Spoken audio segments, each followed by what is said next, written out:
వ్యాపారులకు మరోసారి భారీ షాక్ తగిలింది. కమర్షియల్ గ్యాస్ సిలిండర్ ధరలు ఒక్కసారిగా భగ్గుమన్నాయి. దేశవ్యాప్తంగా కమర్షియల్ సిలిండర్ల ధరల్ని పెంచుతూ ఆయిల్ మార్కెటింగ్ కంపెనీలు సంచలన నిర్ణయాలు తీసుకున్నాయి. వందల్లో కాదు, ఏకంగా ₹1000 మేర సిలిండర్ ధరలు పెరగటం వ్యాపార వర్గాల్లో ఆందోళన కలిగిస్తోంది.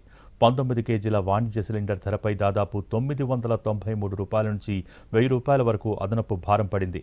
ఒక్కసారిగా పెరిగిన ఈ ధరలతో హోటల్ ఇండస్ట్రీ షాక్కు గురైంది. ఢిల్లీ నుంచి చెన్నై వరకు అన్ని ప్రధాన నగరాల్లోనూ ఇదే పరిస్థితి కనిపిస్తోంది. అయితే గృహ వినియోగ గ్యాస్ సిలిండర్స్ ధరల్లో మాత్రం ఎటువంటి మార్పు లేకపోవడం సామాన్యులకు కొంత ఊరటనిస్తోంది. 14.2 కిలోల డొమెస్టిక్ సిలిండర్ ధరలు యథాతథంగా ఉన్నాయి. కమర్షియల్ గ్యాస్ ధర పెరగడంతో హోటల్స్లో టిఫిన్లు, భోజనాల ధరలు పెరిగే అవకాశం కనిపిస్తోంది. మరింత సమాచారాన్ని విజయవాడ నుంచి మా ప్రతినిధి సురేష్ అందిస్తారు.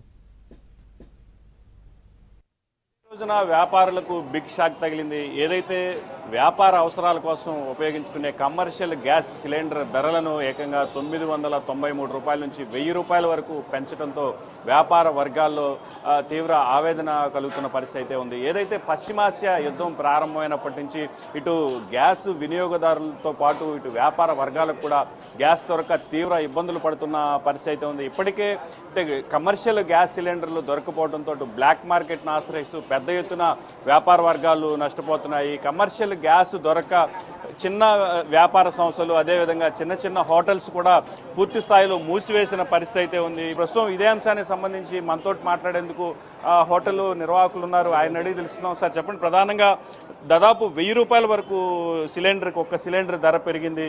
దీని ప్రభావం హోటల్ రంగంపై ఎట్లా ఉండబోతుంది?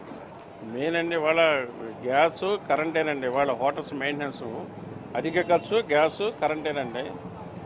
వీళ్ళు ప్రభుత్వం వారు 50% రేటు పెంచారండి. ఈ 50% కాకుండా దశల వారుగా ₹250 చొప్పుతూ పెడితే కొంచెం వరకు మేము సర్దుకునే వాళ్ళం అండి. దీని మీద ఏంటంటే ఈ భారం ఏంటంటే కస్టమర్ మీద మేము రేట్లు పెంచితే కస్టమర్ మీద పడుతుంది. కస్టమర్ మీద పెడితే కొనుగోలు శక్తి తగ్గిపోతుంది. కొనుగోలు శక్తి పోతే వ్యాపారాలు తగ్గిపోతాయి. ఇవన్నీ ఏంటంటే ఇది ఒక వ్యవస్థ పాడైపోతుంది. ప్రభుత్వం వారు ఆలోచించి దీన్ని ₹250 దశల వారికి పెంచితే బాగుండేదని నా ఆలోచన అండి, సలహాలు. అంటే ఇప్పటికే ఒకసారి అంటే గ్యాస్ పెరిగింది, అదేవిధంగా పూర్తి స్థాయిలో కమర్షియల్ గ్యాస్ సరఫరా కూడా నిలిచిపోయిన నేపథ్యంలో ఇబ్బంది పడుతూ ఉంది. అటు క్యాటరింగ్లు కూడా చాలా మూసివేసిన పరిస్థితి అయితే ఉంది. ప్రస్తుతం ఈ పరిస్థితిని ఎలా ఎదుర్కోబోతున్నారు? ఎదుర్కోవటం ఇప్పుడు మేము మొన్నటి దాకండి కట్టెపుల్లలు వాడాం. 50% కట్టెపుల్లలు వాడామండి. ఐటమ్ కూడా మేము తగ్గించుకున్నాం, మేము తగ్గించుకున్నామండి. ఈ గ్యాస్ కొంచెం అందుబాటు వచ్చిన తర్వాతనే ఒక వారం 10 రోజులు బట్టి రెగ్యులర్ ఐటమ్స్ అన్నీ స్టార్ట్ చేసామండి. అంతలో వాళ్ళ నుంచి ఏంటంటే ఈ సడన్గా ఈ భారం పడిందండి. కొంచెం భారం వల్ల ఏంటంటే ఇండస్ట్రీకి దెబ్బేనండి. ఫుడ్ ఇండస్ట్రీ కొంచెం ఇబ్బంది, అంటే ఆర్థికంగా ఇబ్బంది అండి. అంటే మీ తరపున అంటే వ్యాపార వర్గాల నుంచి అటు కేంద్రానికి కానీ ఇటు రాష్ట్ర ప్రభుత్వానికి కానీ ఏదైనా విజ్ఞాపన తీసుకెళ్లే అవకాశం ఉందంటే రేటు భారీగా పెంచారు అంటే దీనికి సంబంధించి అంటే అసోసియేషన్ వారు ఆలోచించి వారు నిర్ణయం తీసుకుంటారండి. అసోసియేషన్ వారు ఆలోచించి నిర్ణయం తీసుకుంటారండి. మీరు చెప్పింది మంచి ఆలోచనే.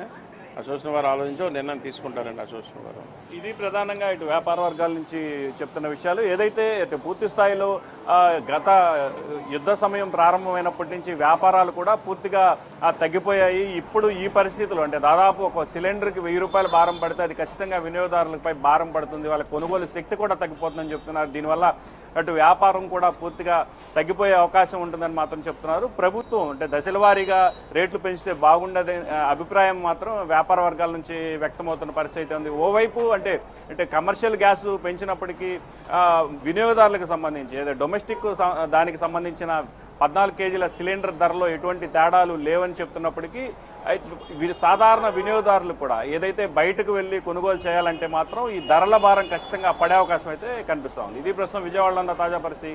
కెమెరామెన్ ఆర్కేతో సురేష్, ఎన్టీవీ.